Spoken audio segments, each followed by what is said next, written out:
Yes. What about, I mean, right, I think it's opposites and it could work.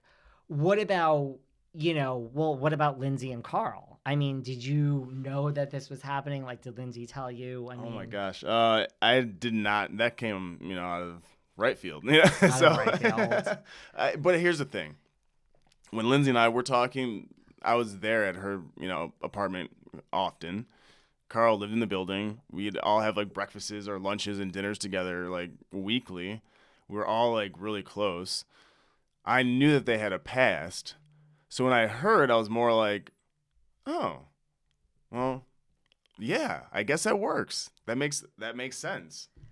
What do you, because like you met, I was going to ask you if you ever met Carl, but I mean, apparently yes, Yeah, you no, have. Carl and I are really cool. Like he's a great guy. I think he's amazing for sobriety and everything else he's been able to accomplish with Loverboy and his own personal endeavors. So What do you think about them as good? You think Kyle and Amanda are a great couple? I mean, what do you think about them as a couple? Like, do they have what it takes to go the distance? I think that we'll see. Here's the thing: when you revisit a relationship, I think that you've kind of worked out a few of the kinks. So obviously, there's something there.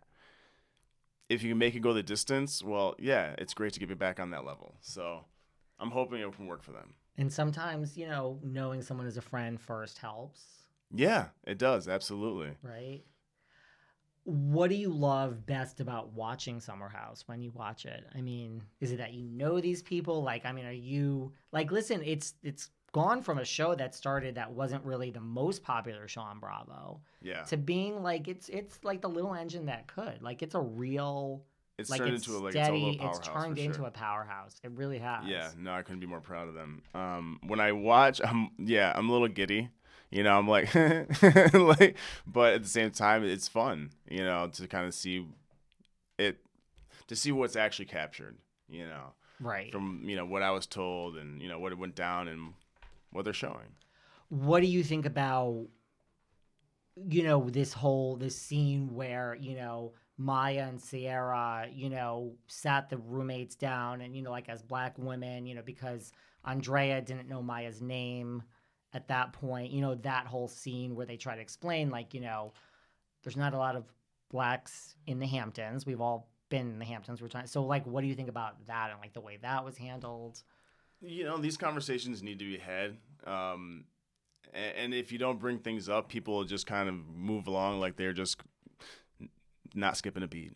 So to have these conversations and make people think about, what they do and how they do it, whether it was intentional or not, Right. it's valid for you to speak your mind and like how something made you feel. So I definitely commend them and respect them for making that conversation happen. What do you think about, not to go deep, I mean, it's not all just about Lindsay and, being a male model, but now when I had Eboni on my show, this is what she said. I know Eboni very well. She said, and again, not to go deep, that, listen, I don't know if you watched Real Housewives of New York and like Eboni was on as like the first black housewife. I don't know how much you really know about all of this. Just assume no straight man knows anything about housewives, so perhaps you do, and excuse me. But she wasn't well received by the other women, and the audience said we don't want to hear about this on TV. But Eboni, when she was here, and I know Eboni really well in real life, she said on air, I'm not saying anything out of that, she feels she's powerful. So Ebony is never going to be in a corner. She's a lawyer. I'm a lawyer too. Lawyers tend to be strong personalities. I don't practice anymore. But she said, right, we're never I'm going to like, practice. Right. Like when you're in trouble, sorry, call yeah, me. But otherwise, no. So she said, she's not one to be in a corner crying. So when she approached these other women and these castmates, it was just a certain way and it wasn't well received. She made a point here, which I never thought about. I'm just curious what you think. There's no right or wrong. That, Ciara and Maya were crying and kind of approached, Kyle and all the roommates, almost like you guys are the ones in power. Like we feel this way, but our goal is to be accepted by all of you. And by crying, it's almost like they're the thing that we want to be a part of, and you almost have power because we're crying. Whereas Ebony made this statement that, she wasn't. It was a whole different thing of like, this is what I stand for, and I'm not crying. Like, I'm here. And you see what I'm saying? And so do the tears help personally- or hurt the conversation at hand? Is that the question? I mean, I think minorities aren't very, I guess you could say, a part of this Bravo. We're like a lot of minorities. I am the first minority on Winter House as a male, Yes. and the only one returning. Which we're going to talk about in a second. So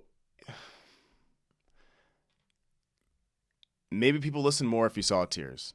Maybe people are like, what's wrong? Like, and coming from a person of power and is a lawyer, maybe that's just not the route that she goes. I'm not going to say either way is right or wrong at the moment, but I wouldn't take the route of bringing attention to it and crying about it, because that's not how I roll. But I will definitely make my presence felt and how I feel if I feel like I'm being left out or not a part of something. But, I wasn't there, and maybe it had built up to something that was, unbearable. So, there have been times in my life where, I kind of felt like the odd person out. I grew up in suburb community where I was one of 6 black people that went to my school. Join the club, honey. I mean, I was not black in a suburb, but I was gay, and now we have, people coming out at 10, no joke, and I mean, that was not the case when I grew up. Right. So, I think I have a little, I wouldn't say thicker skin, but I just handle myself differently. Right. No, and I mean, and I also think Ebony's point was if she cried and approached the women in a way, she might have been accepted, and she wasn't. And it's almost just this, it's a deep conversation, which we probably don't have time for. It's just that was just, I was just curious what your take was. No, I'm glad they brought it to attention. And I think that the tears, whether, they needed to have those or not, were, what they were going through. And I'm glad they showed it. I think they handled it really well. Bravo. Yeah, absolutely. So Winter House, I mean, you are returning for season 2? We've been talking about it. Who's we? You and Bravo? Bravo and I have been talking about it. And now we are talking about it. And now the world is talking about it. I hope, we could come together and make something special happen.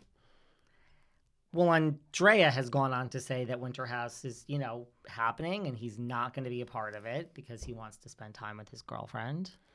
Well, if, I had a girlfriend to spend time with, I probably wouldn't want to do it either. So, okay, well, we have 2 situations here. Let's put the Winter House on hold for a second. So I was going to ask you, so you are currently single? Yes. And you're not dating anyone? No.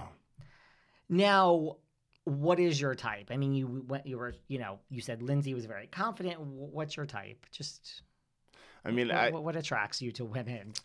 So what attracts me to women? Yes. Someone that's driven.